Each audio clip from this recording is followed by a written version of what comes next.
நீங்க ஸ்டேஷனுக்கு வந்திருக்கீங்கன்னதும் நான் பதறி அடிச்சு ஓடியாந்தேன். என்ன வேலு, ஊருக்குள்ள ஏதாவது பிரச்சனையா? இவ்வளவு வேகமா வரீங்க? அவங்க ஊர்ல சின்ன பயல்வ வெடி வெடிச்சு வயல் எரிஞ்சு போச்சான். அதான் பயல்வ மேல கம்ப்ளைண்ட் கொடுக்க வந்திருக்கான். சார், பயலோட அரெஸ்ட் பண்ணி வத்தல கொண்டு சில்ட்ரன் செயல போட்டுங்க. எரிஞ்சிட்டு இருந்த வயல் எல்லாரும் சேர்ந்து அணைச்சாச்சு. அண்ணனோட ஒட்டஞ்சத்திரம் ரைஸ் மில்லு அங்க எரிஞ்சிட்டு இருக்கு.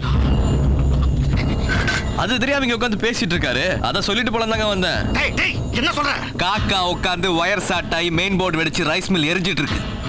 ஆமா, இப்ப நீ யார் மேல கம்ப்ளைண்ட் கொடுக்க போற? காக்கா மேலயா இல்ல கரண்ட் மேலயா?